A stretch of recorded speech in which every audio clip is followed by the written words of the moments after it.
आज से हम फर्स्ट क्लास लेते हैं, ठीक है, मई अटेम्प्ट के लिए। ठीक है, इसमें हमने पढ़ना है टोटल ड्यूरेशन 2 मंथ्स के लिए। ठीक है जी।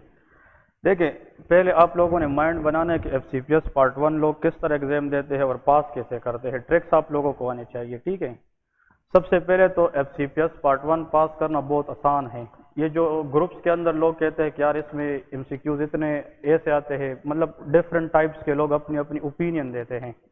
वो डिपेंड करता है कि कौन सा बंदा मतलब कितने पानी में है, किसने कितना पढ़ा है।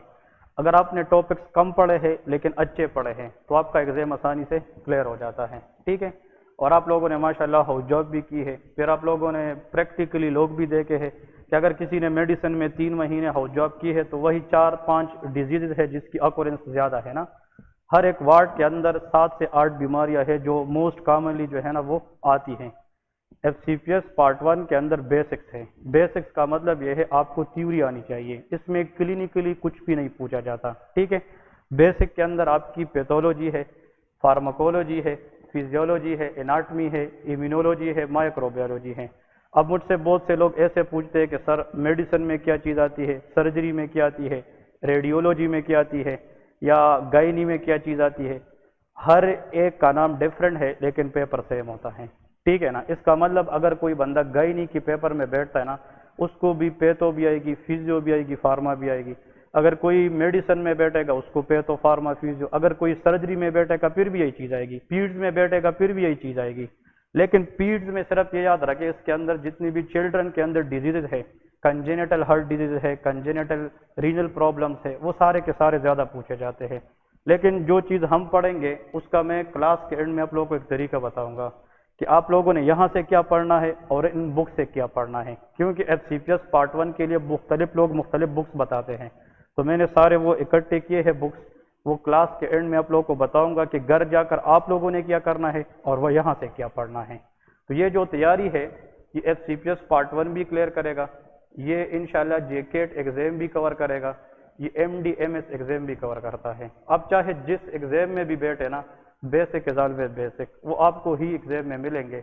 लेकिन जो चीज़ हम यहाँ पे पढ़ेंगे वो at the end of the day आप लोगों को फिंगर टिप्स पे आनी चाहिए। ठीक है, 3 दिन के बाद हम हर 3 दिन के बाद एक मॉक टेस्ट लेंगे, चाहे उसमें आप लोग 0 नंबर ले, उसको हम एक्सप्लेन करेंगे यार जितने नंबर्स ऑफ एमसीक्यूज आप लोग ज्यादा करेंगे उतना पासिंग रेशो ज्यादा होगी। ठीक है, आज हम स्टार्ट करते हैं फर्स्ट क्लास से, डेमो क्लास। हमारे जो ऑनलाइन जितने भी स्टूडेंट हैं वो आज के लेक्चर से इतने जनाब कर जाएंगे कि हम किस तरह पढ़ाते हैं, हमारा तरीक़ेकार क्या है।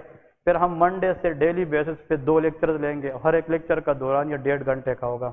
इसका मतलब 3 घंटे के 2 लेक्चर्स हम परसों से फिर डेली बेसिस पे पढ़ेंगे। आज हम as a demo first class लेते हैं, इससे आप लोगों को थोड़ा बहुत अंदाजा होगा कि हमने आगे जाना कैसे है, आप लोगों ने पढ़ना क्या है, करना क्या है। ठीक है, चले जी, सबसे इंपॉर्टेंट टॉपिक से स्टार्ट करते हैं डायफ्राम से। What is meant by diaphragm, और जनाब इसके बारे में एफसीपीएस पार्ट 1 के एमसीक्यूज कौन से आते हैं। ओके, चाहे स्टूडेंट किसी भी स्पेशलिटी में बैठा हो, डायफ्राम के टॉपिक से एक एमसीक्यू जरूर आता है। ठीक है जी, वो पेपर ए में भी आ सकता है, पेपर बी में भी आ सकता है। So diaphragm is the chief respiratory muscle. ये क्या है? चीफ रिस्पायरेटरी मसल है। ये जो हम ऑक्सीजन लेते हैं, ब्रीदिंग करते हैं, taking oxygen in is called inspiration, और जो कार्बन डाइऑक्साइड हम बाहर निकालते हैं उसको हम एक्सपायरेशन कहते हैं। तो इंस्पायरेशन, एक्सपायरेशन, सांस लेना और सांस छोड़ना, इन दोनों के लिए जो बॉडी के अंदर चीफ मसल रिक्वायर्ड होता है वो डायफ्राम है। तो डायफ्राम के बारे में एक सेंटेंस आप लोग अपने लिए लिखे, it is nothing but it is a chief respiratory muscle. Chief respiratory muscle है, इसका मतलब ये है कि इस मसल के अलावा there is no respiration, respiratory effort will be very very abnormal if diaphragm is paralyse. अगर डायफ्राम पैरालाइज होता है तो रिस्पायरेशन बहुत ज्यादा अफेक्ट होती है। अब पेपर में इतना आसान सवाल नहीं आता। डायफ्राम के बारे में आप लोगों ने ये चीज याद रखनी है। देखें, for example if this is a chest bone which is called sternum, इसको हम क्या कहते हैं? स्टर्नम कहते हैं। फ्रंट बोन को हम स्टर्नम कहते हैं। इसके 3 पार्ट्स होते हैं। सामने वाला जो बोन है, इसका जो सबसे ऊपर वाला पार्ट है इसको मेनोब्रियम कहते हैं, दैट इज कॉल्ड मेनोब्रियम। इसके अपने एमसीक्यूज आते हैं सर्जरी एग्जाम के अंदर, वो हम पढ़ेंगे। इसको बॉडी कहते हैं, बॉडी ऑफ द स्टर्नम, इसको जीफाइड प्रोसेस कहते हैं। Very good, this is called xiphoid process of the sternum.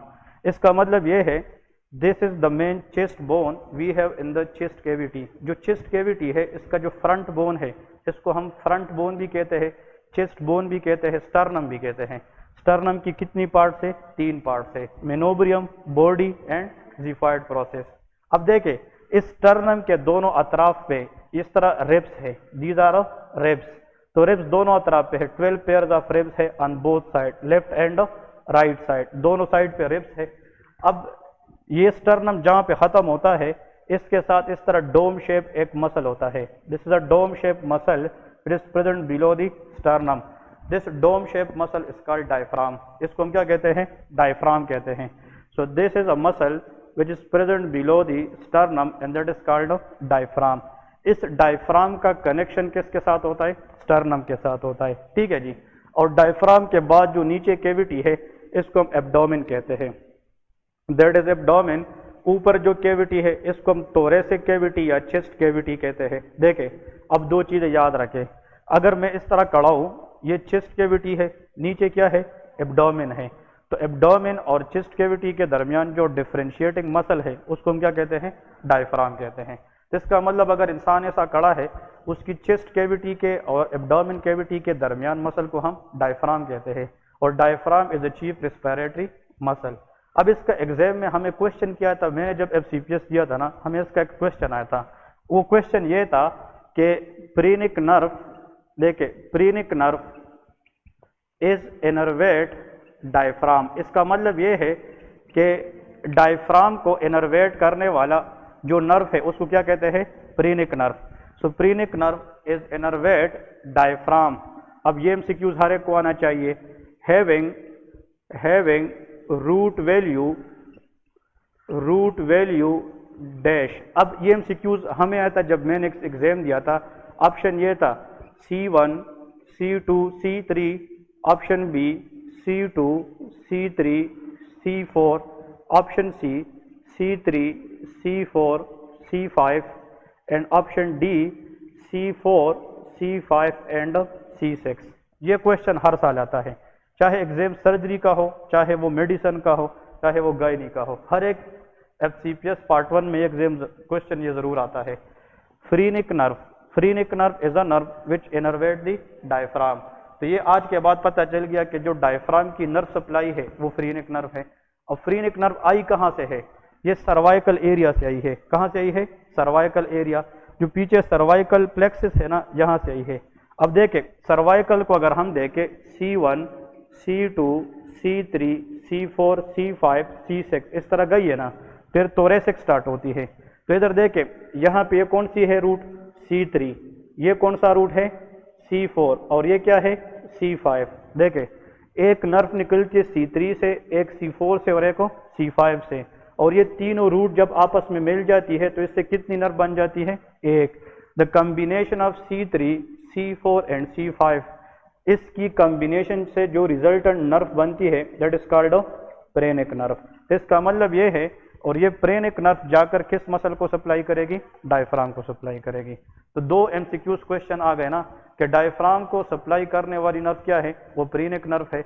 और प्रीनिक नर्व की रूट वैल्यू क्या बन गई? Answer is C3, C4 and C5। ये क्वेश्चन जरूर आता है एग्जाम के अंदर, ठीक है? C3, C4 and C5।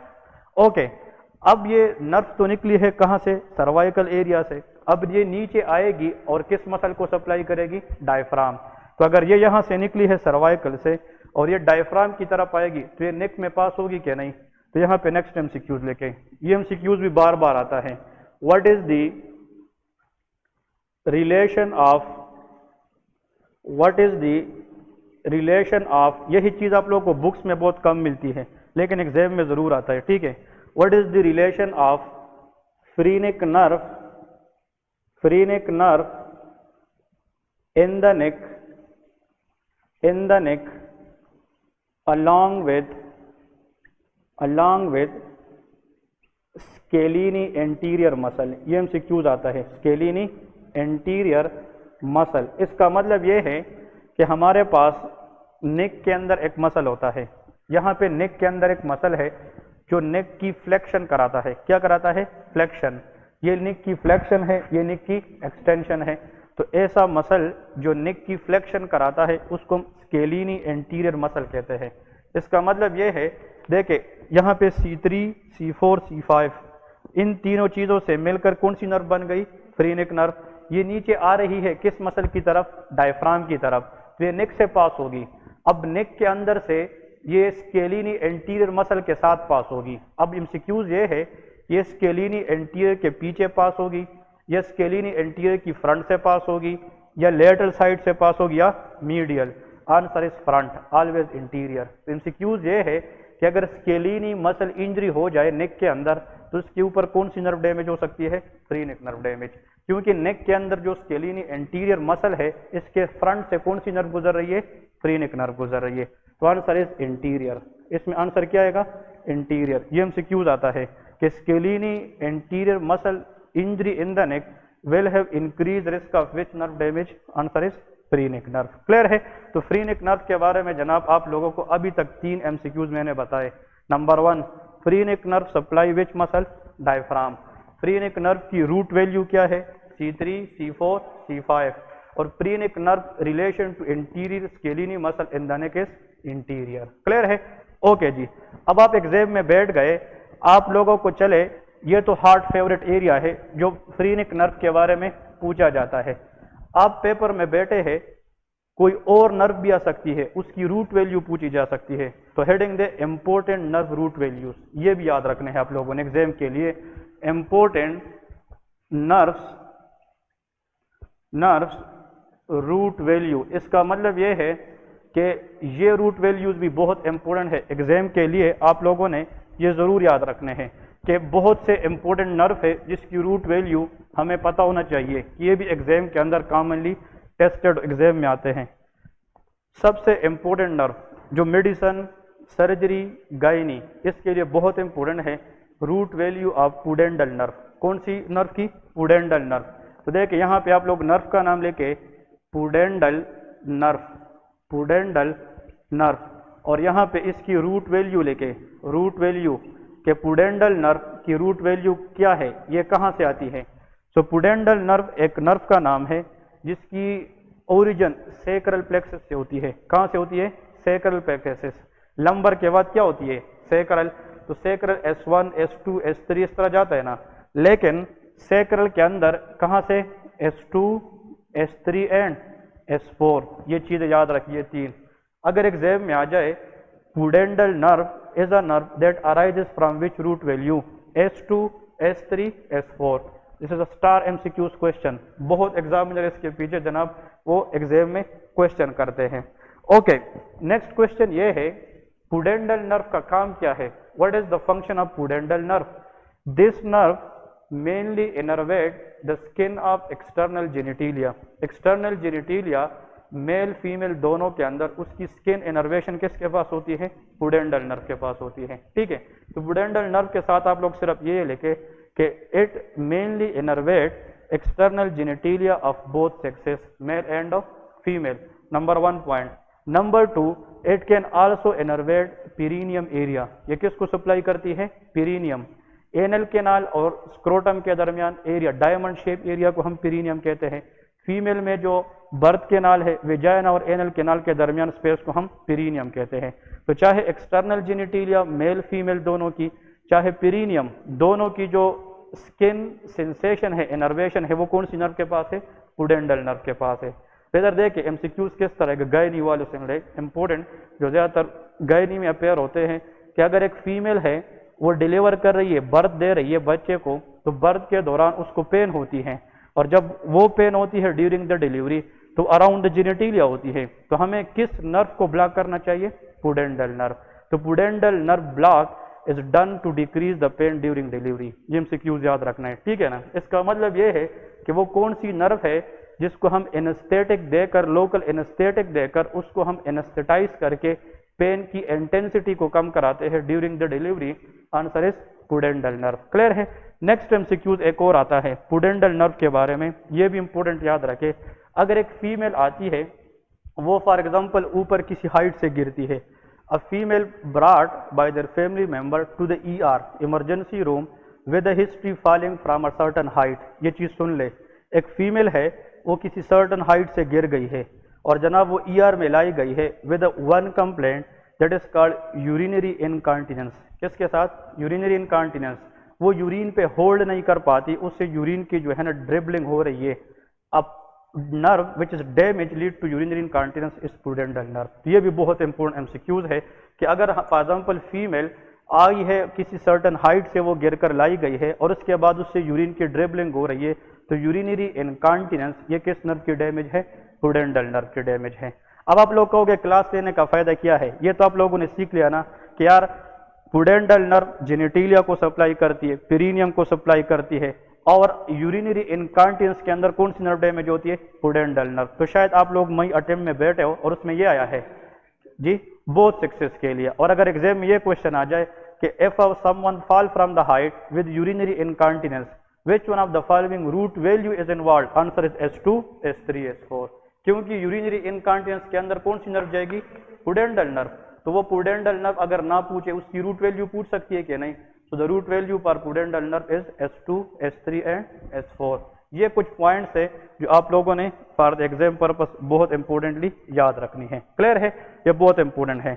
Number 2 जो मोस्ट कॉमन नर्व वो पूछी जाती है एग्जाम के अंदर, answer is greater auricular nerve. ये भी लिखें, greater auricular nerve, greater auricular nerve. Even कि ये हमें भी जो है ना एग्जाम में आया था when I was appear in FCPS part 1 कि ग्रेटर ऑरिकुलर नर्व इसकी रूट वैल्यू बताए। ग्रेटर ऑरिकुलर नर्व इसकी इस सर्वाइकल प्लेक्सस से बनती है। किससे बनती है? सर्वाइकल से। ये कहाँ से बनती थी? Sacral plexus. ये सर्वाइकल एरिया से आती है S2, S3। इसकी रूट वैल्यू कौन सी है? शाबाश, C2, C3, sorry cervical area C2, C3, greater auricular nerve. अब क्वेश्चन ये है कि इसका मतलब ये याद रखना है, देखे ये जो एरिया है ना, ये इसको हम जास कहते हैं। ये एरिया कौन सी है? जास, जास। यहाँ पे कौन सी ग्लैंड होती है? Parotid gland. कौन सी gland? Parotid. It is one of the largest salivary gland. Parotid gland के इर्द जो स्किन है ये, और एंगल ऑफ ये जास की जो स्किन है, अगर यहाँ पे हमें कोई टच करता है तो हमें फील होता है कि नहीं? Skin sensation around the skin of parotid gland and jaws that is supplied by great auricular nerve. इसका मतलब ये है ये जो पार्ट है ना एयर का, इसको हम आरिकल कहते हैं। क्या कहते हैं? आरिकल। तो इस आरिकल के सामने कौन सा ग्लैंड है? Parotid gland. इसके सामने जो स्किन है और ये जास की जितनी स्किन है, इसकी जो सप्लाई है, स्किन इनर्वेशन है, ये कौन सी नर्व के पास है? ग्रेटर ऑरिकुलर नर्व के पास। It is not a motor nerve, it is a sensory nerve. ये हमारे पास सेंसरी नर्व है। तो इसके सामने सिर्फ एक चीज लेके, it innervate skin over the angle of जा एंड ओवर पैरोटिड ग्लैंड। बस ये MCQs आता है। वैसे सलाइवरी ग्लैंड हमारे पास टोटल 3 होती हैं, पैरोटिड ग्लैंड, सबमैंडिबुलर ग्लैंड और सबलिंगुअल ग्लैंड। ये याद है कि नहीं? इसका मतलब ये है कि the gland which are producing saliva they are called salivary gland. तो सलाइवरी ग्लैंड के अंदर the first gland is called parotid gland. ऐसा है ना? इसके बाद नेक्स्ट क्या होता है? Sublingual gland, sublingual gland. और इसके बाद the third gland is called शाबाश सबमैंडिबुलर ग्लैंड। एक और कौन सा ग्लैंड होता है? Submandibular gland. ये 3 ग्लैंड है जिससे सलाइवा की प्रोडक्शन होती है। These 3 glands are known as of salivary gland. इन तीनों में से the largest salivary gland is of parotid gland. ये पैरोटिड ग्लैंड है, ये सेकंड मोलर टीथ के साथ होता है in front of the auricle. इसका मतलब ये है कि कौन से पैरोटिड ग्लैंड के ऊपर जो स्किन है वो ग्रेटर ऑरिकुलर नर्व सप्लाई करती है? Answer is parotid gland. वो पैरोटिड ग्लैंड होगा। So skin over parotid gland and skin at the angle of जा, इसकी जो इनर्वेशन है वो ग्रेटर ऑरिकुलर नर्व है। और ग्रेटर ऑरिकुलर नर्व इसकी जो रूट वैल्यू है वो क्या है? C2 and C3। इसके बाद लिखे the next very favourite nerve for the examiner to ask, long thoracic nerve. ये नाम सुना है कि नहीं? लॉन्ग थोरैसिक नर्व, ये भी बहुत कॉमनली पूछी जाती है, अपर लिम्ब के अंदर बहुत इंपॉर्टेंट है। इसकी जो रूट वैल्यू है that is known as C5, C6 and C7। ये शायद आप लोग को पता भी हो। तो लॉन्ग थोरैसिक नर्व इसकी जो रूट वैल्यू है that is C5, C6 and C7। तो ये सर्वाइकल प्लेक्सस से है कि थोरैसिक से? ये सर्वाइकल प्लेक्सस से आता है, C5, C6 एंड C7। आप लोगों ने शायद ब्रेकियल प्लेक्सस का नाम सुना हो। ये ब्रेकियल प्लेक्सस की रूट से आती है। ब्रेकियल प्लेक्सस की रूट होती है C5, C6, C7, C8 and T1। इसको हम कहते हैं roots for the brachial plexus. ये हम आगे डिस्कस करेंगे, लेकिन इनमें से जो C5, C6, C7 है, यहाँ से कौन सी नर्व आती है? Long thoracic nerve. अब लॉन्ग थोरैसिक नर्व के 3 MCQs है। नंबर 1 कि लॉन्ग थोरैसिक नर्व, इसकी रूट वैल्यू शाबाश बताए कौन सी है? C5, C6, C7। फिर ये MCQs आता है कि ये नर्व जाकर किस मसल को सप्लाई करेगी? आंसर है सेराइटस इंटीरियर मसल। ये किस मसल को जाएगी? सेराइटस इंटीरियर। तो नेक्स्ट MCQs लेके सप्लाई सेरेटस इंटीरियर, ये सेरेटस इंटीरियर मसल को सप्लाई करती है। ये याद रखना है। जब इंसान किसी दीवार को पुश देता है ना, पुश, तो this muscle will help in the pushing effect on the wall. किसी भी दीवार के ऊपर अगर आप जोर से जनाब इस तरह जोर लगाते हैं तो आपकी जो स्केपुला वाली साइड है उसको सपोर्ट प्रोवाइड करने वाला मसल कौन सा है? सेरेटस इंटीरियर है। तो अगर ये मसल खराब हो जाए because of long thoracic nerve damage, तो फिर जब आप क्या करेंगे? दीवार को पुश देंगे तो फिर ये स्केपुला बाहर की तरफ जाएगी क्या? नहीं। इसको कहते हैं वेंगिंग ऑफ स्केपुला। इसको हम कहते हैं वेंगिंग ऑफ स्केपुला। तो थर्ड MCQ, ये फेवरेट एग्जामिनर पूछता है, वेंगिंग ऑफ स्केपुला। ये हमारे पास बहुत इंपॉर्टेंट MCQs है। Winging of scapula, it is will be seen if there is damage to which nerve? Answer is long thoracic nerve. Which muscle? Serratus interior. मतलब ये है, ये आज मैं ग्रुप बनाऊंगा, उस ग्रुप के अंदर मैं विंगिंग ऑफ स्केपुला का पिक्चर सेंड करूंगा ताकि आप लोगों को देखकर पेशेंट में पता चलता है कि विंगिंग ऑफ स्केपुला क्या होता है। Next nerve which is asked in the exam, that is known as ulnar nerve. कौन सी नर्व? Ulnar nerve. इसकी रूट वैल्यू भी बहुत कॉमनली पूछी जाती है। अल्नर नर्व कि भाई ये क्या करती है और इसने कौन कौन से रूट वैल्यू से आना है? Root value for ulnar nerve, answer is C8 and T1। ये कहां से आती है? C8 and T1। इसका मतलब ये है ये सर्वाइको थोरैसिक एरिया से आती है, C8 और T1। जो ब्रेकियल प्लेक्सस की आखिरी 2 रूट है, इससे कौन सी नर्व बनती है? Ulnar nerve. ये अल्नर नर्व बनाती है। क्लियर है? ओके। अल्नर नर्व ये हाथ के अंदर मुख्तलिफ मसल को सप्लाई करती है, जिस तरह की हाइपोटेनर मसल 1.5 फिंगर को सप्लाई करती है। लेकिन ये हम आगे पढ़ेंगे, मैं आगे इस पर डिटेल बात करूंगा। एक MCQ इसका सिर्फ यहां से याद रखे, अगर इसकी क्या हो जाए? शाबाश, damage, the person will develop claw hand. इसको हम क्या कहते हैं? Claw hand. So claw hand is one of the feature if there is damage to the ulnar nerve. तो अल्नर नर्व डैमेज के अंदर देयर इज क्ला हैंड। ठीक है जी। फिर नेक्स्ट पॉइंट इसमें आते हैं कि what is the root value of femoral nerve. Femoral nerve पे बात करते हैं, ये भी बहुत इंपॉर्टेंट है। Femoral nerve, it is a nerve which innervate muscle in the lower limb. ये लोअर लिम्ब की मेन नर्व है, क्योंकि यहाँ पे जो मेन बोन है इसको हम फीमर कहते हैं। इसका मतलब ये है लोअर लिम्ब में याद रखे, इसको फ्रंट कहते हैं, इसको मीडियल पार्ट कहते हैं और ये पोस्टीरियर पार्ट है। इसमें लेटरल कंपार्टमेंट नहीं होता, मतलब front of the femur, medial part of the femur, back of the femur. तो 3 चीजें याद रखें। ऐसे मसल शाबाश जो कहाँ पे मौजूद है? Front of the femur. इन सब मसल को सप्लाई करने के लिए कौन सी नर्व है? फीमोरल नर्व है। अब लिखना नहीं है, सिर्फ आप लोगों को आसान बनाता हूं। देखें, अगर हम वो मसल पढ़ेंगे जो फीमर के किस साइड पे है? मीडियल, उसको सप्लाई करने के लिए ऑब्टूरेटर नर्व चाहिए। कौन सी नर्व? Obturator nerve. और अगर हम कौन से मसल को सप्लाई करें? Back of posterior part of the femur, उसको शियाटिक नर्व चाहिए। कौन सी नर्व चाहिए? शियाटिका का नाम सुना है कि नहीं? शियाटिका के अंदर लोअर लिम्ब पेन होता है, बैक साइड पे कि फ्रंट साइड पे? बैक साइड पे। Front of the femur which nerve? Femoral nerve. Medial side of the femur obturator nerve. Back of the femur sciatic nerve. ये 3 चीजें याद रखें, इनमें भी MCQs आता है। ठीक है, इसका मतलब ये है femoral nerve is a nerve which is arises from L2, L3, L4। इसकी रूट वैल्यू बहुत इंपॉर्टेंट है।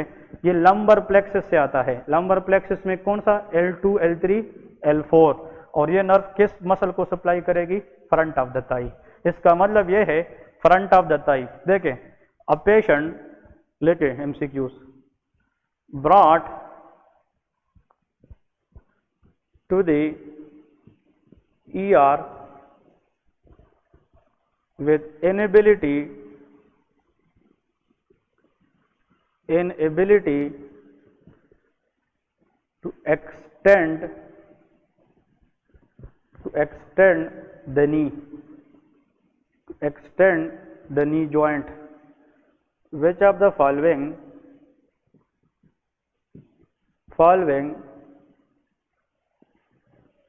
nerve will be damaged?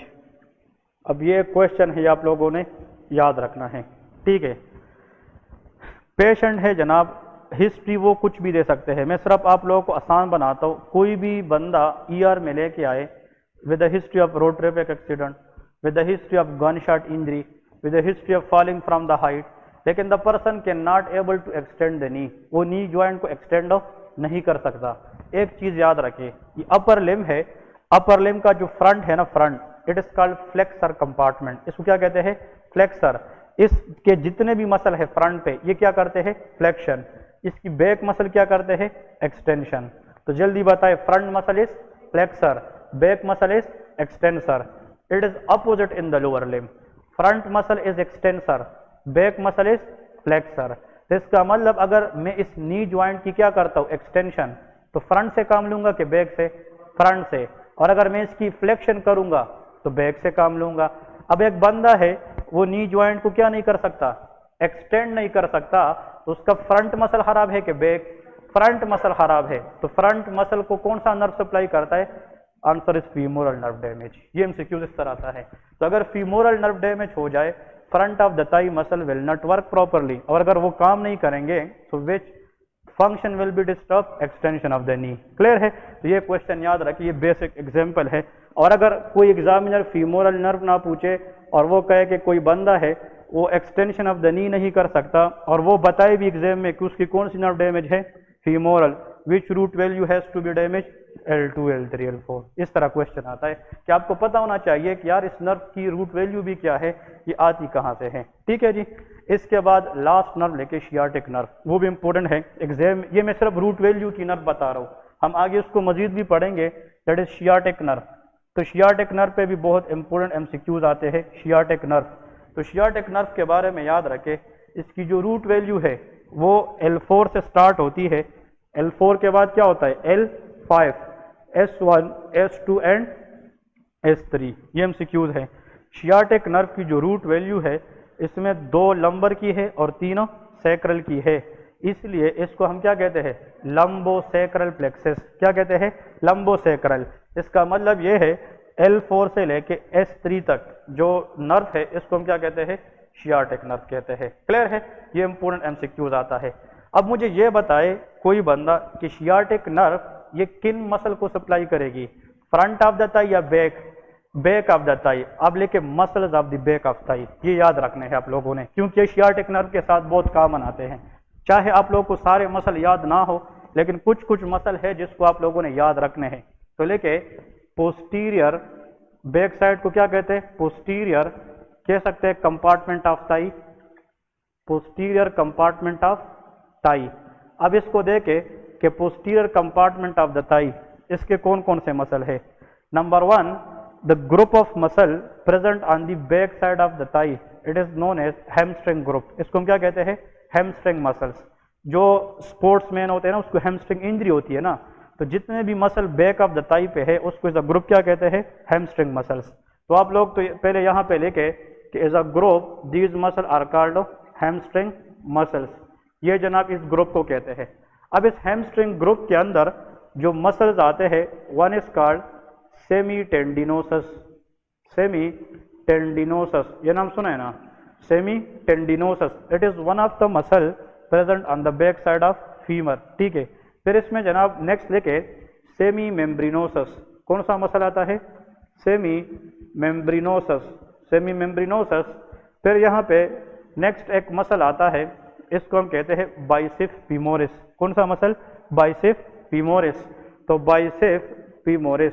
अब यहाँ पे लोग गलत कर देते हैं, बाइसेप मसल लोग कहते हैं ये तो ऊपर होते हैं, ये बाइसेप ब्रेकियाई है। यहाँ पे कौन सा मसल है? Bicep brachii. लेकिन जो नीचे है वो बाइसेप फीमोरिस है, because it is attach to the femur, और femur is a part of lower limb. Clear है? और यहाँ पे एक और मसल है एडक्टर मैग्नस। कौन सा मसल है? Adductor Magnus muscle. अब इधर देखे, एडक्टर मैग्नस एक ऐसा मसल है जिसका एक हाफ किस साइड पे है? मीडियल साइड पे, और एक हाफ, तो इसका मतलब पोस्टीरियर साइड। तो ये पूरा मसल बैक साइड पे है कि इसका हाफ, इसको हम सिर्फ हाफ कहते हैं। इसका मतलब ये है, ये भी एक एमसीक्यूज बन गया ना। इधर देख एमसीक्यूज, शाबाश, मुझे अब खुद बताएंगे। देखिए क्लास का यही फायदा है। Front of the thigh which nerve? Femoral nerve. Middle side obturator nerve. Back side sciatic nerve. अब ऐसा मसल बताए जिसका आधा हिस्सा मिडिल साइड पे है और आधा हिस्सा बैक साइड पे है, एडक्टर मैग्नस। तो इसको एक नर्व सप्लाई करेगी कि दो? इसलिए इसको हाइब्रिड मसल कहते हैं। इसको क्या कहते हैं? Hybrid muscle, double nerve supply का मसल। तो ऐसा मसल बताए ताई के अंदर जिसको डुअल नर्व इनर्वेशन हो। Dual mean double nerve innervation हो, जिसको एक हाफ obturator नर्व सप्लाई करेगी और एक हाफ कौन सा नर्व? Sciatic nerve. इसको हम एडक्टर मैग्नस मसल कहते हैं। बात समझ आ गई कि नहीं? तो एडक्टर मैग्नस, इसका हाफ पार्ट मिडिल साइड पे है और हाफ पार्ट बैक साइड पे है। तो जो मिडिल वाला है वो obturator नर्व के पास है, जो बैक साइड है वो शियाटिक नर्व के पास है। तो ये कंसेप्ट समझ आया कि नहीं? तो ये एमसीक्यू जरूर आता है। Hybrid muscle of the thigh is adductor magnus. अब आते हैं एमसीक्यूज की तरफ। ये जो तीनों मसल मैंने लिखे हैं कौन कौन से? सेमी टेंडिनोसस, सेमी मेम्ब्रेनोसस और बाइसेप। इसको कंबाइंडली हम कहते हैं हैमस्ट्रिंग मसल। इसको हम क्या कहते हैं? Hamstring muscle. लेकिन इन तीनों के साथ हाफ पार्ट किसका है? Adductor Magnus. इसलिए इस हाफ को हम क्या कहते हैं? Hamstring part of adductor Magnus. इसको हम क्या कहते हैं? Hamstring part. ये जो हाफ है ना, ये किसका हिस्सा बन जाता है? हैमस्ट्रिंग का। तो जो बैक साइड पे एडक्टर मैग्नस का हाफ है उसको हम hamstring part of the adductor Magnus भी कहते हैं। तो आज के बाद याद रखें, आपको क्लिनिक में कोई पूछे यार what are the hamstring muscles, they are combination of 3 muscle, लेकिन half muscle of adductor magnus 3 ये है। इन तीनों को सप्लाई करने वाली नर्व शियाटिक नर्व होती है। अब यहाँ पे एमसीक्यूज देखें, एमसीक्यूज यहाँ से आएगा। हाँ, all of the following, all of the following. अब ये बुक से बहुत कम मिलता है, यहां पे आप लोगों ने क्लियर करना है। All of the following muscle on the posterior aspect of what? Thigh innervated by the tibial portion of. अब देखे एमसीक्यूज थोड़ा सा अब कंफ्यूजन टाइप की तरफ जा रहे हैं। टीबियल, ठीक है ना? Tibial portion of sciatic nerve, sciatic nerve except, ये एमसीक्यूज ऑफ द डे होगा, ठीक है? और बहुत इंपॉर्टेंट है, बहुत कम लोग इसको जानते हैं। लेकिन ऑप्शन सीपीएसपी के जो ऑप्शन है वो ये है। नंबर 1 SMITEN, सेमी टेंडिनोसस, सेमी मेम्ब्रेनोसस, क्योंकि पोस्टीरियर एस्पेक्ट में तो हैमस्ट्रिंग मसल है ना, और उसमें यही मसल तो आते हैं। अब यहाँ पे देखें, bicep femoris, it is a muscle having 2 heads. By का मतलब क्या है? 2, सेप मीन हेड। ये एक ऐसा मसल है जिसकी कितनी हेड है? 2। तो इधर देखिए, एक होता है इसका short head, one is called short head of bicep femoris, और एक को हम क्या कहते हैं? Long head of bicep femoris. इसका मतलब ये है कि जो हैमस्ट्रिंग मसल के अंदर बाइसेप फीमोरिस है, इसके हमारे पास कितनी हेड्स है? 2, short head of bicep femoris and long head of bicep femoris. अब इधर देखे तो यहाँ पे एग्जाम में वो इसको स्प्लिट करते हैं, इसको स्प्लिट करते, इसका मतलब गेम इसमें पड़ा है। इसका मतलब ये है, यहाँ पे आप लोग लेके, हाँ जी, BF स्टैंड पर बाइसेप फीमोरिस, ठीक है? और यहाँ पे क्या लिखना है? Long head of bicep femoris. ये बहुत इंपॉर्टेंट एमसीक्यूज है। और 5वां एडक्टर मैग्नस भी डालते हैं, ठीक है? इसका हाफ पार्ट। तो देखिए एमसीक्यूज बन गया कि नहीं? एमसीक्यूज को पढ़ ले और इसको समझने की कोशिश करे, शाबाश। कोई मुझे बता सकता है इसमें जो एग्जामिनर पूछता है वो तो हमसे पूछता है कि tibial portion of sciatic nerve. हमने अभी तक सिर्फ ये पढ़ा था कि back muscle of the thigh is innervated by sciatic nerve, वो तो शियाटिक नर्व है ना। फीमोरल नर्व फ्रंट के लिए है, मीडियल के लिए ऑब्टूरेटर नर्व है, बैक के लिए शियाटिक नर्व है। अब एग्जामिनर पूछ रहा है कि इनमें से सारे ऑल ऑफ द फॉलोइंग जितने भी है ये सब सप्लाई करेंगे tibial portion of sciatic nerve. इसका मतलब हमें ये जानना है कि शियाटिक नर्व की असलियत क्या है, ये है क्या चीज। तो इधर देखें, इधर शियाटिक नर्व की रूट वैल्यू क्या थी, L4, L5, S1, S2, S3, ये है कि नहीं। इधर फोकस करे शाबाश। यहां से एक नर्व निकलती है इस तरह, यहां से एक नर्व निकलती है, यहां से भी निकलती है, यहां से एक नर्व निकलती है और यहां से निकलती है, ये सारे मिलकर एक नर्व बनाएगी कि नहीं। एक नर्व तो ये बन गई, ये कंसेप्ट वाला एरिया है। एक नर्व इधर फोकस करे, यहां से निकली इस तरह, एक यहां से निकली ऐसा, एक यहां से निकली और एक यहां से निकली। अब ये कितनी नर्व बन गई, दो नर्व बन गई। ये जो ब्लू वाली पार्ट है ना, ब्लू वाली, इसमें कौन सी रूट वैल्यू है, L4 से S3 तक, ऐसा है कि नहीं। और इसमें कौन सी रूट है, L4 से S2 तक है कि नहीं। इसका मतलब ये है ना, अब MCQs आएगा यहां से, L4 से S3 तक ये ब्लू वाला है, L4 से कहां तक, S2 तक ये रेड वाला है। ये कितनी नर्व हो गई, दो।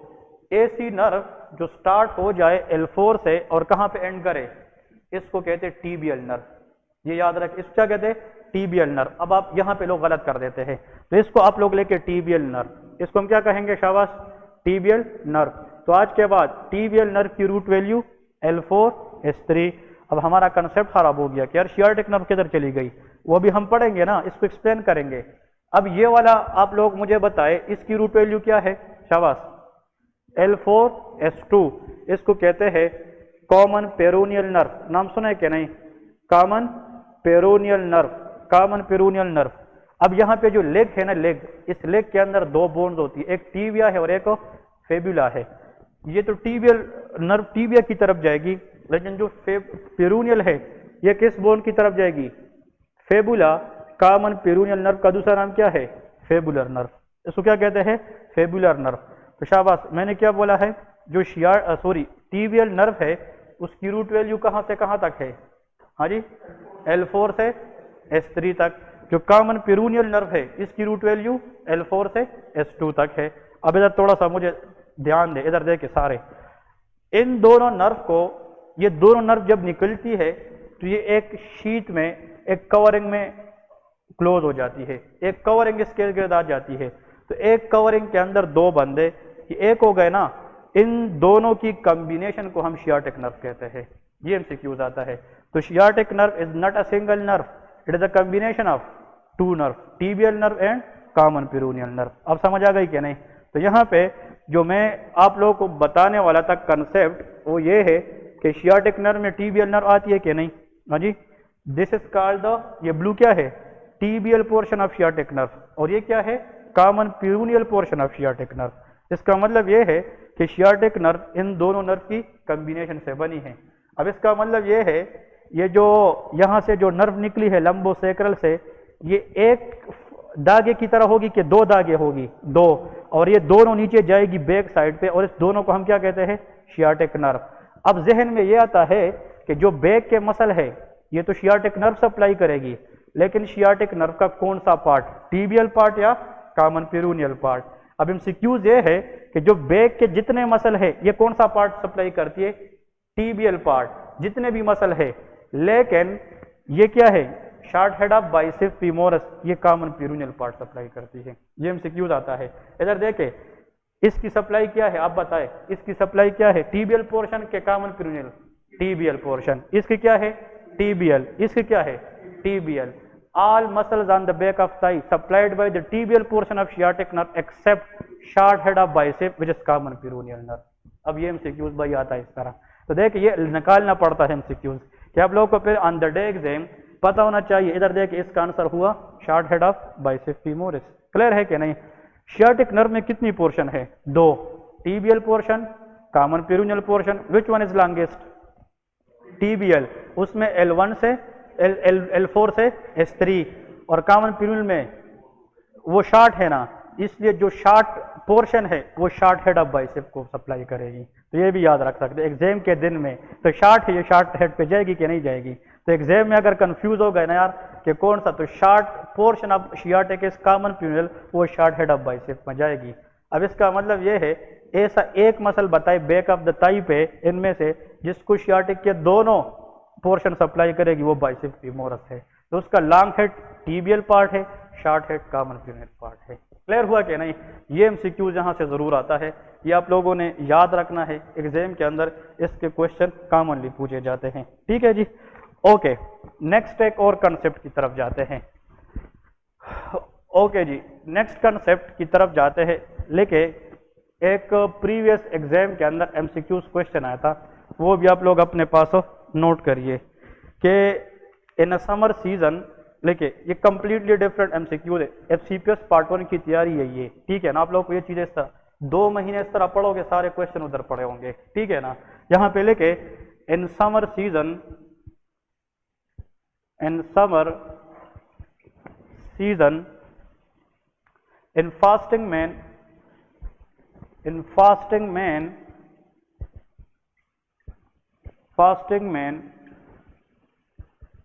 which of the following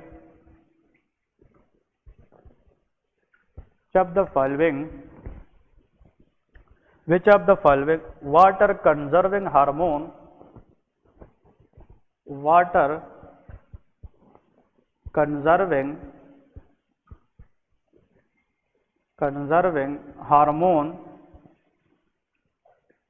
will be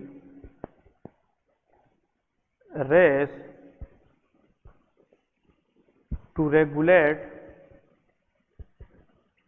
osmolarity? Very very important MCQs, ठीक है। ऑप्शन ए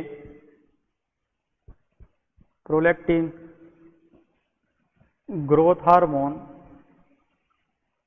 एडीएच और एल्डोस्टेरोन।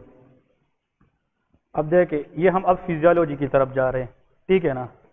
कहते हैं कि समर सीजन है, ठीक है, इसमें स्वेटिंग ज्यादा होती है, फास्टिंग बंदा है, उसने कुछ खाया पिया नहीं है बहुत टाइम से, ऊपर से हॉट सीजन भी है, ऊपर से कुछ खाया पिया नहीं है, तो उससे वाटर जो है ना क्या हो रही है, लूज हो रही है। तो जब वाटर ज्यादा लूज होगी तो सल्यूट की लेवल बॉडी में क्या हो जाती है, बढ़ जाती है। एक होते सॉल्वेंट, एक होते solute. Water is solvent, electrolyte is solute. तो जब हम वाटर लूज करते हैं तो सल्यूट का लेवल बढ़ जाता है। Increase solute mean increase osmolarity. Osmolarity depend upon solute number. जब सल्यूट बढ़ेगा तो ऑस्मोलरिटी बढ़ेगी, और ऑस्मोलरिटी बढ़ने का मतलब कि वाटर का लेवल कम है तो हमें प्यास लग जाती है, थर्स्ट सेंटर एक्टिवेट हो जाता है, और थर्स्ट सेंटर एक्टिवेट होकर बॉडी में एक हार्मोन रिलीज होता है ताकि वो क्या करे, वाटर को ज्यादा कर रिटेन करे। Water retaining hormone of the body is ADH. ये एमसीक्यूज आता है, ठीक है ना? इसको कहते हैं एंटी डायूरेटिक हार्मोन। इसका नाम क्या है? Anti diuretic hormone. ये वो हार्मोन है जो वाटर को रिटेन करता है। If we need water in the body specially in fasting state, उस वाटर रिटेनिंग कैपेबिलिटी को मेंटेन करने के लिए कौन सा हार्मोन आना चाहिए? एडीएच। अब एडीएच के मजीद पॉसिबल एमसीक्यूज क्वेश्चन को देखें। नेक्स्ट फर्स्ट एमसीक्यूज के एडीएच जो है ये कहां से आता है? ADH is synthesize in, number 1 MCQs बहुत इंपॉर्टेंट है कि एडीएच जो हार्मोन है ये कहां पे सिंथेसाइज होता है? Answer is hypothalamus. ये कहां पे सिंथेसाइज होता है? हाइपोथैलेमस इनसाइड सुप्रा ऑप्टिक न्यूक्लियस। एमसीक्यूज लेके कि सबसे पहला एमसीक्यूज तो ये है कि जो हाइपोथैलेमस के अंदर एरिया है उसका नाम क्या है? Supra optic nucleus, SON।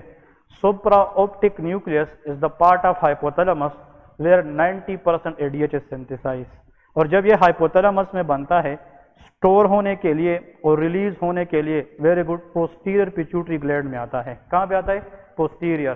तो एग्जाम में थोड़ा सा सेंटेंस रीड करते वक्त सोचा करे कि वो स्टोरेज की बात करिए कि सिंथेसिस की बात करिए। तो synthesize in hypothalamus but store inside pituitary, posterior pituitary gland. Clear है?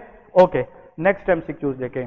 एडीएच, अगर for example ADH act on ADH act on V2 receptor, नाम सुना है क्या नहीं? V2 रिसेप्टर्स इन दी किडनी। कहां पे? किडनी। इसकी जो रिसेप्टर है वाटर कंजर्वेशन की काम है, ये कहां से करेगी? किडनी से करेगी।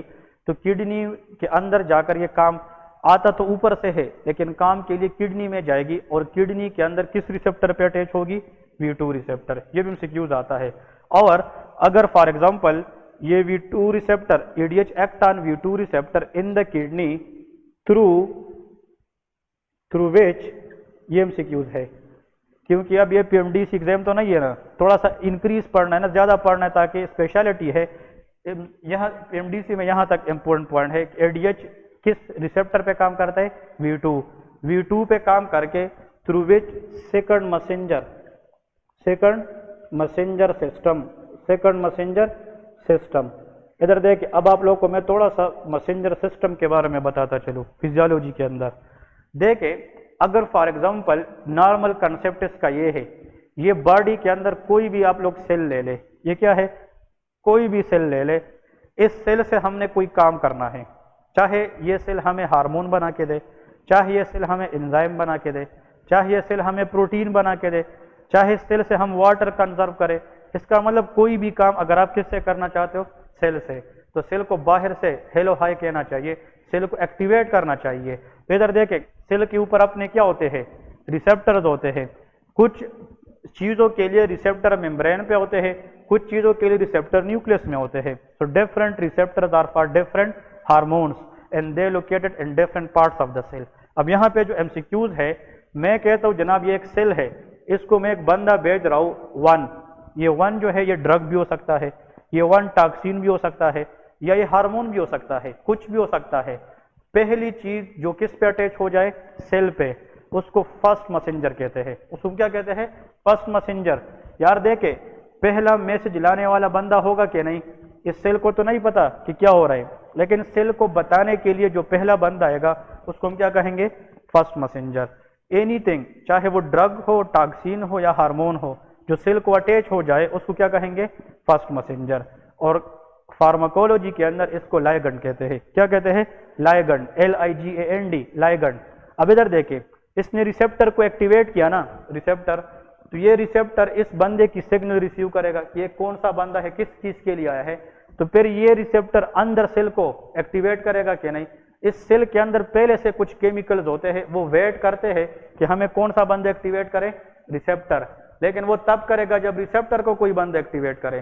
तो इस सेल के अंदर इधर देखें, यहाँ पे जो एक चीज पड़ी होती है उसको कहते हैं आयोनोसाइटोल ट्राइफॉस्फेट।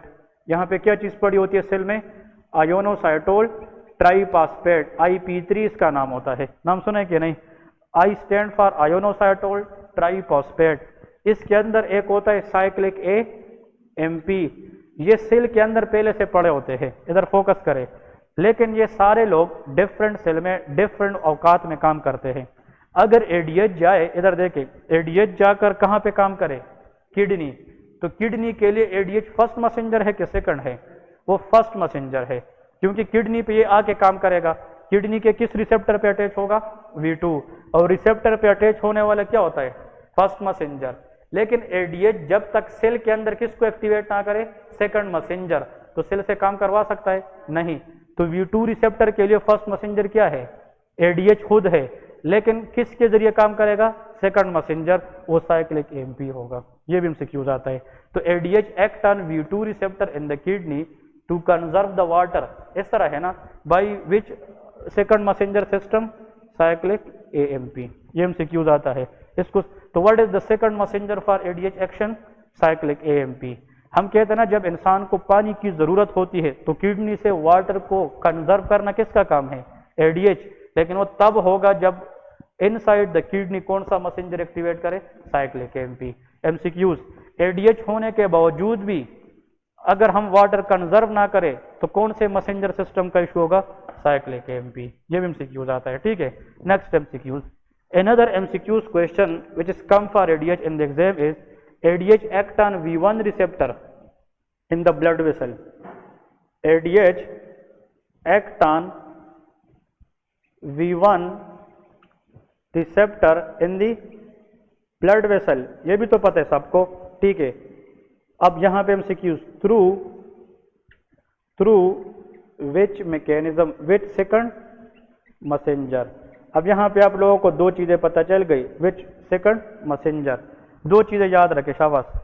आज के बाद मैं आप लोगों से पूछता हूँ कि यार tell me which second messenger is required for ADH activity, cyclic AMP बिल्कुल नहीं बताना, आपने बताना है कि depend upon the area of ADH work. ADH काम कर सकता है किडनी में, एडीएच काम कर सकता है ब्लड वेसल में, तो how many area for ADH activity 2, लेकिन दोनों में रिसेप्टर एक जैसे कि डिफरेंट डिफरेंट। किडनी के में V2, we have 2 kidney, V2 receptor, clear है, और ब्लड वेसल में कौन सा रिसेप्टर, V1 रिसेप्टर। अगर एडीएच जाकर किडनी पे अटैच हो जाए तो कौन सा मैसेंजर सिस्टम एक्टिवेट, और अगर सेम एडीएच किधर जाए ब्लड वेसल में और किस पे अटैच हो जाए V1, वो IP3 एक्टिवेट करेगा। वो किसको एक्टिवेट करेगा, IP3। So the second messenger system for ADH in the blood vessel is IP3, लेकिन second messenger system for ADH in the kidney is cyclic MP. ये दोनों एमसीक्यूज आते हैं। अब सेकंड मैसेंजर जो एक्टिवेट होते हैं एडीएच की वजह से दोनों जगहों पे सेम है क्या डिफरेंट, डिफरेंट है, तो दोनों की वजह से इफेक्ट भी क्या होगी, डिफरेंट होगी। तो अगर एडीएच किधर जाकर काम करे, अदनान किडनी में, और वो किसको एक्टिवेट करे, साइक्लिक एमपी, तो इसके जरिए रिटेंशन ऑफ वाटर करेगा। ये क्या करेगा, रिटेंशन ऑफ वाटर, किडनी से वाटर को रिटेन करेगा। लेकिन अगर सेम एडीएच किधर जाकर काम करे, वेसल में, किस मैसेंजर से, IP3, ये वेजो कंस्ट्रक्शन करेगा, ये वेजो कंस्ट्रक्शन करेगा। ADH act on vessel to cause vasoconstriction, ये वेसल को कंस्ट्रक्ट कराता है और किडनी से वाटर को कंजर्व करता है। अब समझ आ गई क्या नहीं। So ADH retain the water via which messenger system, cyclic MP. ADH constrict the vessel via IP3 messenger system, clear है। अब यहाँ पे एमसीक्यूज आता है। Another MCQ's question to ask, अगर एडीएच किडनी में काम करे तो यूरिन ज्यादा बनेगी कि वाटर रिटेन ज्यादा होगी, वाटर रिटेंशन होगी, तो यूरिन बनना क्या हो जाएगा, कम। तो ये यूरिन के खिलाफ काम करता है, इसलिए इसका नाम एंटी डायूरेटिक हार्मोन है। Anti mean against, diuretic mean urine, तो इसलिए इस वजह से इसको हम एंटी डायूरेटिक हार्मोन कहते हैं, एंटी डायूरेटिक हार्मोन, ठीक है ना, इसका नाम है। लेकिन इसमें यहाँ पे ये वेसल को क्या करता है, कंस्ट्रक्ट, इसलिए इस वजह से इसको वेजोप्रेसिन कहते हैं। इस वजह से एडीएच का दूसरा नाम क्या है, वेजोप्रेसिन, ये वेसल को प्रेस करता है। तो vasopressin hormone is nothing but it is ADH in the body, ये एडीएच है, तो एडीएच का दूसरा नाम vasopressin. For me the most important MCQs question for speciality purpose second messenger system, ठीक है ना, कि साइक्लिक एमपी V2 से होता है, IP3 वेजोप्रेसिन मीन IP3 से होता है। अब एक और एमसीक्यूज, कंस्ट्रक्शन, अगर हम किसी चीज को क्या करेंगे, कंस्ट्रक्ट, उसके लिए कौन सा आयंस चाहिए, सोडियम, पोटासियम के कैल्शियम, हाँ जी, which one of the following ions help in the constriction, calcium, कौन सा, कैल्शियम। सेल के अंदर जितना कैल्शियम ज्यादा होगा उतना वो सेल क्या होगा, कंस्ट्रक्ट करेगा ना।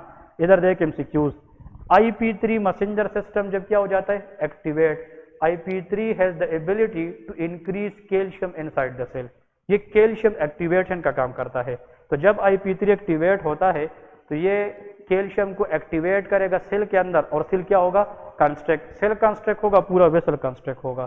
सो why IP3 can cause vasoconstriction, because it is a calcium activator, ये क्या होता है, कैल्शियम एक्टिवेटर होता है। ये जनाब एडीएच है, एडीएच के बारे में ये एमसीक्यूज याद रखें। ओके ओके, वेनेवर देखे, अगर एडीएच किडनी में जाकर साइक्लिक एमपी एक्टिवेट करे तो ये सिर्फ वाटर को रिटेन करता है एक्वापोरिन चेल के जरिए, किसके जरिए, एक्वापोरिन, नाम सुना होगा। लेकिन अगर एडीएच किधर पे जाकर काम करे, वेसल में, और वो किस मैसेंजर को एक्टिवेट करे, IP3, तो IP3 will activate calcium in the cell, और calcium activation can cause constriction, इसलिए वेजो कंस्ट्रक्शन होती है। तो एडीएच को हम एडीएच भी कहते हैं और इसको वेजोप्रेसिन भी कहते हैं। Another question you people should know कि अगर फॉर एग्जांपल एक बंदा है, उसकी एक एग्जाम में क्वेश्चन आया था लास्ट टाइम FCPS में, वो पूरी सिनेरियो तो बहुत लंबी है लेकिन इस तरह इसका कोई थीम है।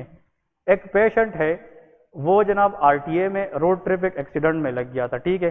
रोड ट्रैफिक एक्सीडेंट में लगने के बाद उसकी जो प्लाज्मा ऑस्मोलरिटी है वो ऑल द टाइम क्या रहती थी, increase. RTA road traffic accident, इसको हम कहते हैं TBI, ट्रोमेटिक ब्रेन इंजरी, ठीक है। TBI में एक पेशेंट लगा है, उसके बाद उसकी ऑस्मोलरिटी क्या रहती थी, ज्यादा, और वो यूरिन भी ज्यादा पास करता था। इसका मतलब कि इसकी टीबीआई के अंदर हाइपोथैलेमस डैमेज हुआ है, सुप्रा ऑप्टिक न्यूक्लियस, और वहां से किस चीज की रिलीज कम हुई है? एडीएच। जब एडीएच नहीं आएगा तो रिटेंशन नहीं होगा, patient will pass more urine, और जब यूरिन ज्यादा जाएगा तो ऑस्मोलरिटी बढ़ जाती है।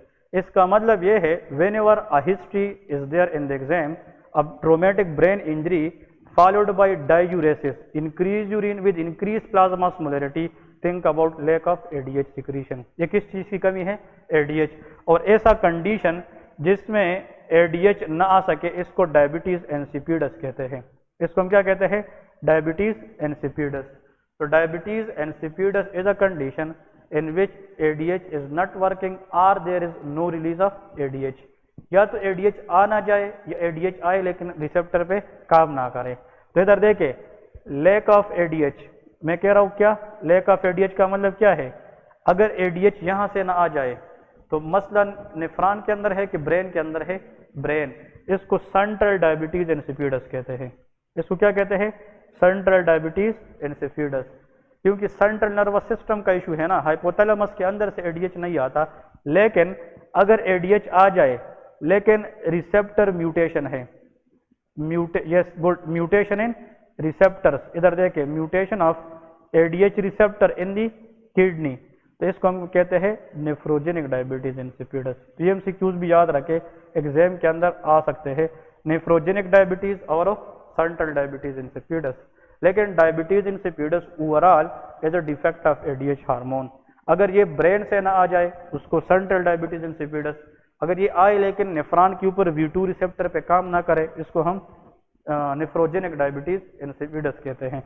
क्वेश्चन ये है, ये वाला एग्जाम में आता है, इसका ड्रग ऑफ चॉइस कि अगर एक पेशेंट है उससे डायूरेसिस हो रहा है और उसका प्लाज्मा ऑस्मोलरिटी क्या है? वो इंक्रीज है, और इसकी सीरम में हमने देख लिया ADH बिल्कुल नहीं है, तो हम बाहर से ऐसा ड्रग देंगे जो किस जैसा काम करे? ADH। इसको डेस्मोप्रेसिन कहते हैं। क्या कहते हैं? Desmopressin acetate. ये नाम सुना है ना? इसको हम कहते हैं डेस्मोप्रेसिन एसीटेट। तो डेस्मोप्रेसिन एसीटेट इसका ADH एनालॉग, ये ADH जैसा काम करता है। ये ADH की जनाब फॉर एग्जाम्पल ADH जैसा काम करेगा और ये वाटर को रिटेन करेगा। डेस्मोप्रेसिन एनालॉग के बारे में एक और MCQ याद रखे, आगे पढ़ाऊंगा कि वॉन वोलिब्रेन फैक्टर डेफिशिएंसी में भी देते हैं। कहाँ देते हैं? Von Willebrand factor deficiency.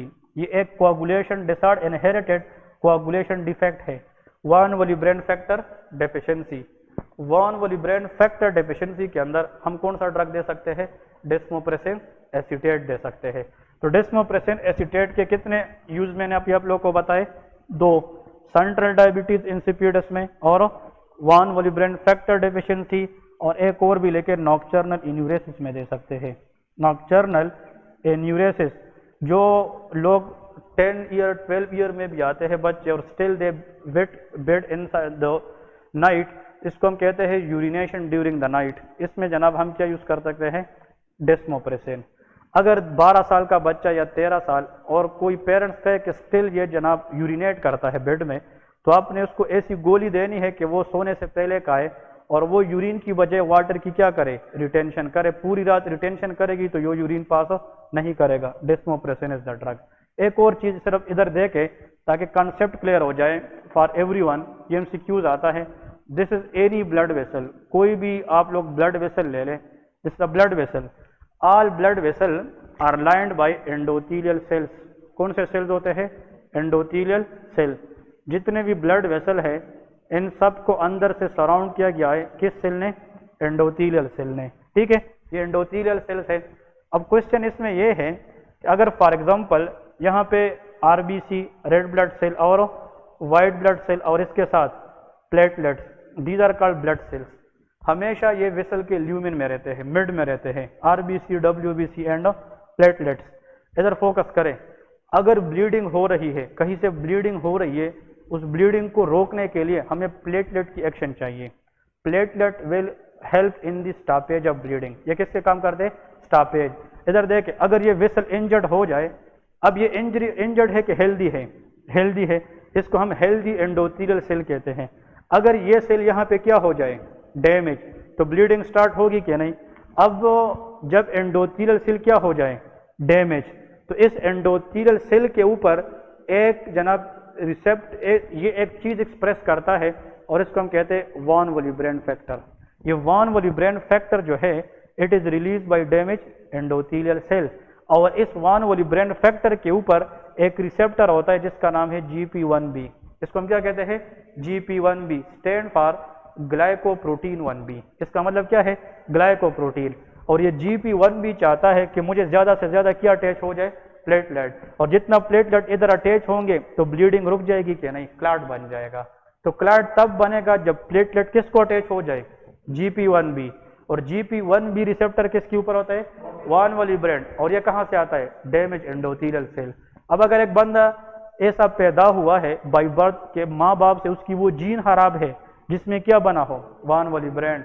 तो वॉन वॉल्यूब्रेंट फैक्टर डेफिशिएंसी में अगर कोई बंदा है तो वो जब ब्लीडिंग होगी तो उसकी GP1B होगी? नहीं होगी, क्योंकि वॉन वॉल्यूब्रेंट फैक्टर ही नहीं है, तो उससे ब्लीडिंग होती रहेगी। अगर उस बंदे को हम क्या दें? डेस्मोप्रेसिन, तो ये वेसल को कंट्रैक्ट करता है कि रिलैक्स करता है? कंट्रैक्ट। जब ये एंडोथेलियल सेल को जोर देगा तो उससे कुछ ना कुछ क्या निकालेगा? वॉन वॉल्यूब्रेंट फैक्टर, और वो GP1B के जरिए प्लेटलेट अटैच करेंगे। इसलिए desmopressin help in von Willebrand factor deficiency patients. Clear है कि नहीं? तो वॉन वॉल्यूब्रेंट फैक्टर की रिलीज को एनहांस करता है फ्रॉम डैमेज एंडोथेलियल सेल, और जितना डैमेज एंडोथेलियल सेल से वॉन वॉल्यूब्रेंट फैक्टर की इंक्रीज बढ़ेगी उतना GP1B एक्सप्रेशन ज्यादा होगी, उतना प्लेटलेट एडहेशन के चांसेस ज्यादा होंगे। Attachment of platelet to GP1B is called platelet adhesion. और प्लेटलेट की जो क्लॉट बनती है, प्राइमरी हीमोस्टेसिस का जो क्लॉट बनता है, उसमें एडहेशन का होना बहुत जरूरी है। क्लियर है?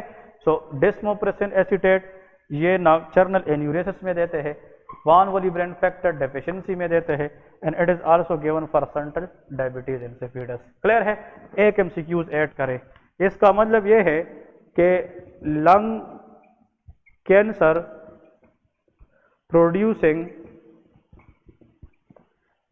एक्टोपिक ADH, ये भी बहुत इंपॉर्टेंट MCQs आता है। हाँ जी, हाँ, इसको कहते हैं स्मॉल सेल लंग कार्सिनोमा। कौन सा?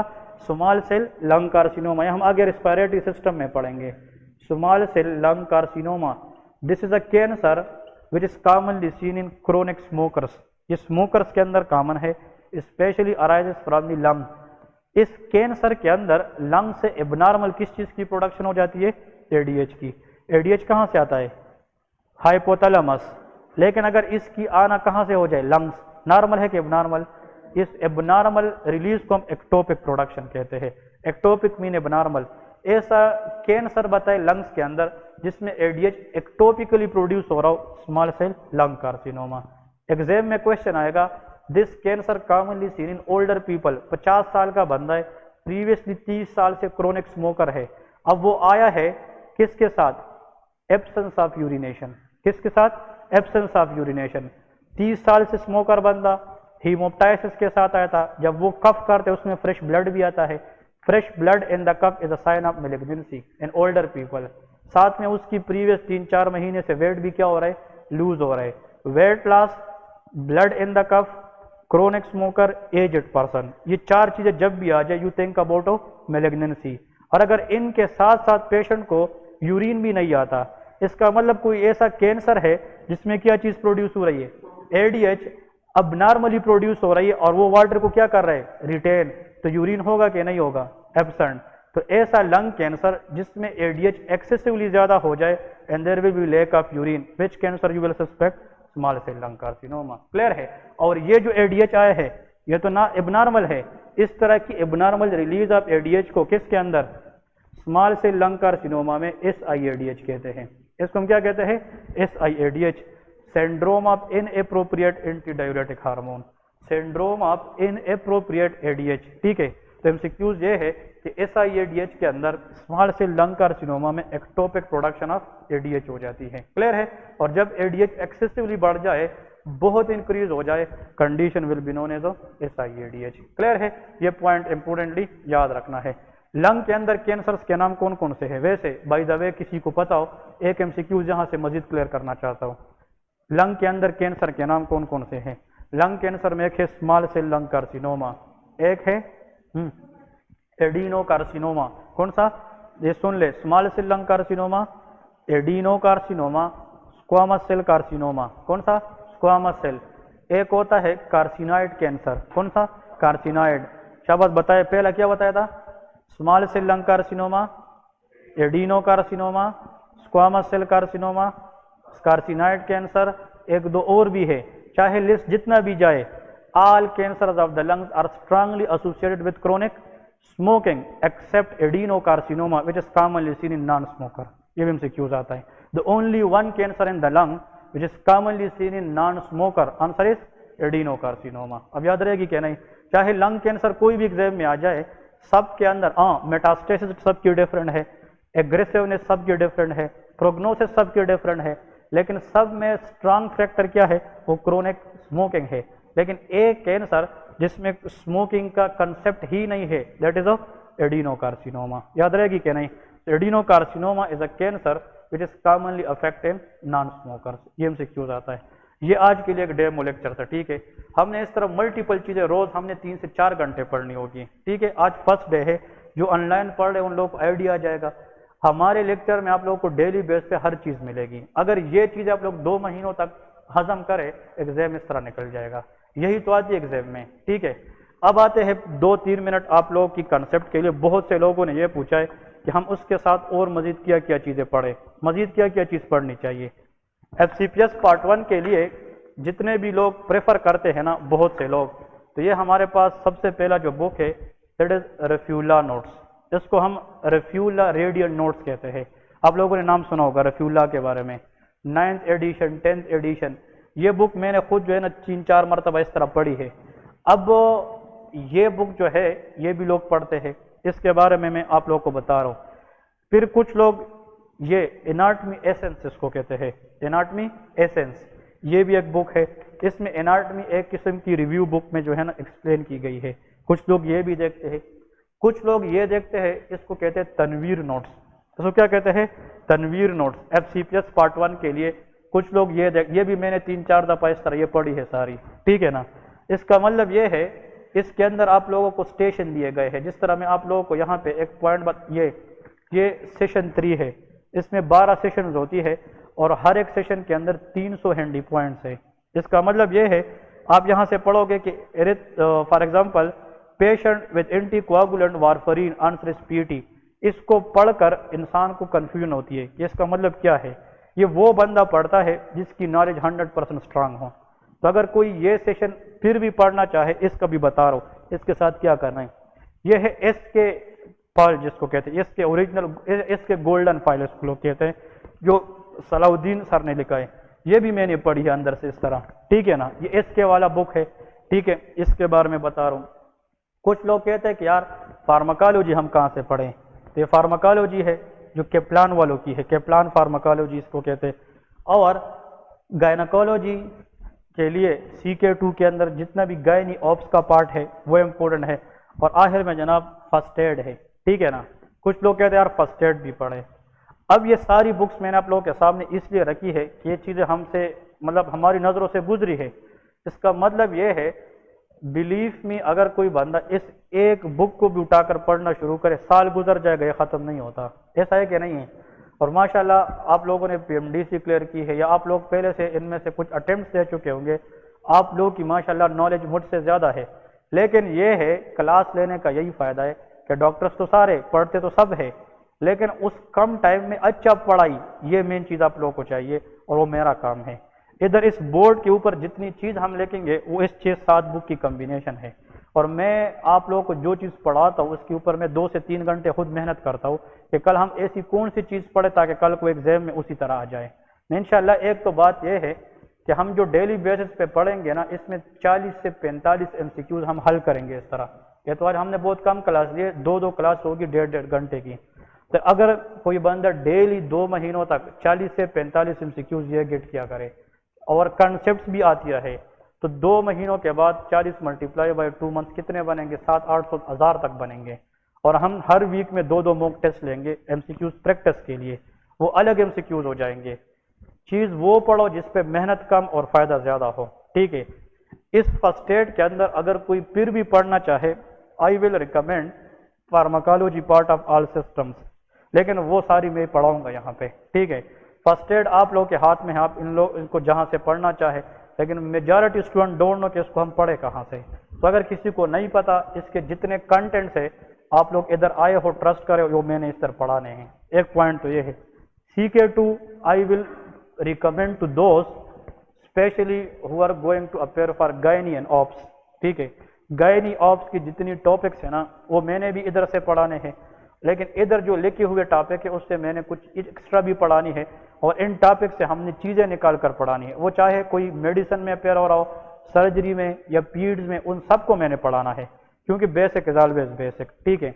मैंने मेडिसिन में पास किया, मुझे गायनी के MCQs भी आए थे। मैंने भाई अब पुडेंटल नर्व, ये एनाटमी भी है, ये गायनी भी है। इसका मतलब आप नहीं कह सकते कि मुझे खास कौन सी चीज़, आपको सब चीज़ें पढ़नी चाहिए, क्योंकि एग्जाम में कुछ भी आ सकता है, ठीक है। तो ये तो हो गई ये पॉइंट। लेकिन हाँ, फर्स्ट एड में मैं एक चीज़ आप लोगों को बताऊंगा, अगर टाइम मिले you have to go for immunology part. किस पार्ट के लिए? इम्यूनोलॉजी। सिर्फ 4 चीज़ें, कौन सी 4? एंटीबॉडीज, एक MCQ जरूर आता है, हमें तो 3-4 आए थे, लेकिन एंटीबॉडी का एक क्वेश्चन जरूर होता है कि नहीं होता। एंटीबॉडीज आप लोगों ने इम्यूनोलॉजी पार्ट से देखनी है। ऑटो एंटीबॉडीज, जो ऑटो इम्यून डिजीजेज है उसकी एंटीबॉडीज आती है कि नहीं, SLE वगैरह, ये आप लोगों ने जरूर देखनी है। हाइपर सेंसिटिविटी रिएक्शन आती है कि नहीं आती, जरूर 1-2 क्वेश्चन आते हैं। तो हाइपर सेंसिटिविटी के 4 टाइप्स है। और आप लोगों को रीनल ट्रांसप्लांट के MCQs आते हैं कि एक बंदे ने रीनल ट्रांसप्लांट की है, रिजेक्ट हुई है, कौन सी है, हाइपर एक्यूट है, एक्यूट आई है कि नहीं। तो rejection reaction, hyper sensitivity, auto immune diseases और एंटीबॉडीज। इसके साथ साथ अगर आप लोगों ने इम्यूनोलॉजी से और कुछ चीज़ करनी हो, नॉट नेसेसरी, ठीक है, go for that. MHC class 1 class 2 जो कंफ्यूजिंग चीज़ है वो मैंने पढ़ानी है यहाँ पे, ठीक है। एंटीबॉडीज भी हम पढ़ेंगे, लेकिन वैसे कह रहा हूँ अगर आप लोगों को एक्स्ट्रा टाइम मिलता है तो। हाँ, इस फार्माकोलॉजी से कुछ नहीं पढ़ना, इसमें जितनी भी चीज़ें हैं, ड्रग जितनी भी है वो सब अब इंशाल्लाह एक ड्रग आप लोगों को जो आएगा वो मैंने पढ़ाना होगा इंशाल्लाह, वो एग्जाम में वही होगा। फार्माकोलॉजी तो बिल्कुल टेंशन ना रहे। इधर आते हैं इस पे इम्पोर्टेंट, ये 2 चीज़ें हैं, दोनों हमारे प्रोफेसर है, दोनों हमारे टीचर्स भी है, और इन दोनों के साथ मेरा जो है ना इंडिविजुअली बहुत गपशप है, रफीउल्लाह के साथ भी और सर सलाउद्दीन के साथ भी। ये जो बुक है ना, इसके ऊपर I will rely more. The reason is it is more specific, it is having less mistakes. इसमें मिस्टेक्स ज़्यादा नहीं है, टीचर तो सारे टीचर है, मे भी प्रिंटिंग मिस्टेक इसमें ज़्यादा हो सकती है। आए दिन जो आप लोग कहते हैं ना, कोई कहते हैं ये इरियाटा है, ये प्लाना है, डिंगरा है, यार एक तो आप लोग ग्रुप से थोड़ा अवॉइड करें। मैं जब अपना एग्जाम दे के आया और मैंने अपने MCQs रिकॉल किए और वो मैंने ग्रुप के साथ कंपेयर किया तो मैं फेल था, यार मैं तो फेल हो गया। जब रिजल्ट आया मैं पास था, ग्रुप वाले फेल थे। ग्रुप में जो बंदा भी कुछ भी देता है वो अपने जहन से देता है यार, तो जरूर नहीं है कि वो ठीक हो और आप गलत हो। अपने माइंड को अपने फोकस के साथ खुद डील करें, हर एक चीज को ग्रुप से कंपेयर ना करें कि चलो यार मैं आज ये MCQs देख रहा हूँ कि ग्रुप वाले क्या कह रहे, वहां पे हर एक का अपना ओपिनियन है। तो कम से कम ग्रुप पे जो टाइम दे रहा वो अपने आप को दे दे, तो आप इंशाल्लाह पास हो जाएंगे। ये वाला बुक ले ले और 9th एडिशन ले ले, 10th एडिशन भी आया है, 9th is more good for passing ratio, ठीक है। आज भी मैं ये रिकमेंड करूंगा। अब आप लोगों ने इसके साथ करना क्या है, इस 9th एडिशन के अंदर हमारे पास 3 सेशंस है। इस 9th एडिशन का जो पेज नंबर 311 है, यहाँ से आज से आप लोगों ने स्टार्ट करना है। ये 943 पेजेस का बुक है, कितने का? 943। 311 से 943 कितने पेजेस बन गए? 600 ऑलमोस्ट, ऐसा है ना। ये 600 कुछ भी नहीं है, ये सारे क्या है? MCQs है, option A, option B, option D. आपने सिर्फ क्या करना है, घर में बैठकर यार a patient with cervical dysplasia, बस जहन में रखना है कि इसने ऑप्शन क्या लिखा है। जहां पे आपको कंफ्यूजन हो कि यार मुझे तो ये नहीं लग रहा, इसमें ये आ सकता है, वो कल मुझे बताए कि सर ये ठीक है कि गलत है, वो मैं बताऊंगा कि गलत है कि ये ठीक। यहाँ पे जो चीज होगी ना, ये आप लोगों की पूरी पेपर कवर करेगी। मैं भी कल आज जो चीज हमने पढ़ी है, ये शायद कल आप इधर से प्रैक्टिस करो, इधर से आप लोगों को हेल्प दे सके। इसका मतलब ये है आप लोग जितना MCQ से नजर ज्यादा गुजारोगे ना, उतना पासिंग रेशो अच्छी होगी। तो आप लोग 311 to 943 तक जो पेजेस है, ऐसा करे कम से कम इसको 2 दफा आप लोगों ने रिवाइज करना है। तो आप लोगों ने क्या करना है, 943 और 311 600 पेजेस है, 600 को आप लोगों ने 50 डेज पे डिवाइड करना है। तो आपको पर दिन के हिसाब से पेजेस का पता चलेगा कि आज डेली मुझे 10 पेजेस करने होंगे या 12। बस 10 पेजेस आपने किए, आज का काम आगे ना जाए, इस पे मेहनत करें। ये पहला करना है, बाद में ये करना है, पहला ये करना है, बाद में ये करना है। ये तो आप लोगों के पॉकेट में होने चाहिए, इसमें बात ही नहीं रहनी चाहिए। कल को एग्जाम आएगा इंशाल्लाह, मैं बताऊंगा कि जो चीजें मैंने पढ़ाई थी देखे 180 प्लस इनमें से आएंगे, लेकिन आप लोग की मसरूफियत के लिए मैं ये बता रहा हूँ कि आप लोग ये भी देखें। इसका सिर्फ एमसीक्यूज वाला सेशन, एमसीक्यूज मैं भी दूंगा, उसको भी एक्सप्लेन करेंगे। तो रफीउल्लाह वाला 9th एडिशन की जो एमसीक्यूज पार्ट है उसको आप डेली बेसिस पे डिवाइड करें, 600 डिवाइडेड बाई 50, जितने भी पेजेस बनते हैं उसको आप लोग डेली पढ़ लिया करें। आज ना पढ़े, कल उसको 2 घंटे ज्यादा, लेकिन अपना रूटीन खराब ना करें। Consistency is the key to success, ये पॉइंट याद रखें। ये नहीं कि आज मैं बिजी था कल पढ़ूंगा, कल भी नहीं, एग्जाम देना है भाई, ये 2 महीने सेक्रीफाई करें। आप लोग सारे हाउस जॉब वाले बंदे हाउस जॉब कर चुके हो माशाल्लाह, इस टाइम पे हर एक को प्राइवेट जॉब मिलता है, हर एक को जॉब मिलती है। आप लोगों ने सारी वो चीज़ें छोड़ दी है, द रीज़न इसके हम पास हो जाएं। इसका मतलब कि जितने लोग ऑनलाइन है, जॉब वाले भी है या नहीं है, सबको यहाँ से मैं प्रेफर करूँगा ये स्टार्ट करें। दूसरी बात, कुछ हैंडी पॉइंट्स मैंने अपने लेके है, वो मैं आप लोगों को कोई 1 हफ्ते के बाद देना शुरू करूँगा। तो वो हैंडी पॉइंट डेली आप लोगों ने पढ़ने हैं। वो हैंडी पॉइंट, ये पॉइंट और ये पॉइंट, ये मिलकर आप लोगों का एग्जाम जो है ना इंशाल्लाह बहुत आसानी से निकालेगा। लेकिन बात वही आती है कंसिस्टेंसी। फिर अगर किसी के पास टाइम है, किसी के पास टाइम है और वो कहते हैं सर मुझे थोड़ा और भी बताए, तनवीर नोट्स ले ले, तनवीर नोट्स और इसका 6th एडिशन ले ले। तनवीर नोट्स का जो 6th एडिशन है, यहाँ पे मैं पेज बताऊंगा, सिर्फ वही आप लोगों ने करने जो मुझे हेल्पफुल मिला है एग्जाम के अंदर। ये अगर कोई बंदा कर सकता है तो, हर एक के लिए नहीं। मैं फिर से एक दफ़ा बता रहा हूँ, आप लोगों ने इसका किधर से, पेज नंबर 208 से स्टार्ट करना है। पेज नंबर 208 से लेके 350 तक, ये 150 पेजेस है बस। इसका मतलब इस बुक के आखिरी 6 सेशन, इस बुक में 12 सेशन है, 12। पहले जो 6 सेशन है ना, ये इतने इंपोर्टेंट नहीं है। आखिरी जो 6 सेशन है, 6 से लेकर 12 तक, इसमें ज़्यादा क्वेश्चन आते हैं। तो 6 सेशन आपके तनवीर के हो गए, 311 पेज से 943 के एमसीक्यूज प्रैक्टिस रफीउल्लाह के हो गए, और 200 इंशाल्लाह 2 महीने के 1000 प्लस एमसीक्यूज मेरे होंगे। और इंशाल्लाह एग्जाम के दिन प्रूफ होगा कि किससे ज़्यादा आए हैं। और अगर आप ये 2 महीने इन चीज़ों पे लगाएंगे तो इंशाल्लाह अल्लाह ताला ज़रूर आपको सलाह देगा। अब देखें, मैंने 8 किताबें इसलिए रखी है, 8/8 कोई नहीं पढ़ सकता। नाम पे, पैसों पे तो हर एक लेगा, लेकिन इसको पढ़ना चाहिए। काम वो करे जो आप पढ़े भी और उसको रिवाइज भी करे, ताकि कल को एग्जाम में काम भी आ सके। चीज़ सिर्फ पढ़ना नहीं है, इसको बार बार रिवाइज भी करना है। तो इंशाल्लाह मंडे से फिर हमारी डेली बेसिस पे 2 क्लासेस हुआ करेगी, and I will let you know in the group कि हमारी क्लास फिक्स टाइम क्या होगी और कब तक होगी, ठीक है। फिर रमज़ान में हम आगे पीछे आप लोगों के हिसाब से कर लेंगे। लेकिन अगर आप लोगों ने अहद की है और मैंने ये अहद किया कि यार मैंने आपको पढ़ा कर इंशाल्लाह पास करना है, तो फिर इंशाल्लाह अल्लाह ताला ज़रूर बरकत डालते हैं, ठीक है। तो जितने ऑनलाइन स्टूडेंट है या ऑफलाइन स्टूडेंट है, जितने भी आप लोग सारे सेम है, हर 30 से 14 दिन मैंने आप लोगों से टेस्ट लें, चाहे आप लोग सेपर भी ले, उसको हम एक्सप्लेन करेंगे, एटलीस्ट वो वाज़ेह तो हो जाएगी ना, वो चीज़ें क्लियर होती जाएगी। 1 घंटे का क्लास लिया हमने, इस गेट से आते वक्त आप कुछ और थे, अभी आप कुछ और होगा। आप लोगों ने बहुत कुछ चीज़ें सीख ली है, इसको घर में जाकर एक दफ़ा पढ़ना है और इसको रिवाइज करना है, बस क्लियर है। तो इंशाल्लाह मंडे को मिलते हैं। मैं ग्रुप बनाऊंगा आज व्हाट्सएप पे, और उसमें मैं बताऊंगा कि क्लास पर किस टाइम से होगी, ठीक है। और best of luck to all.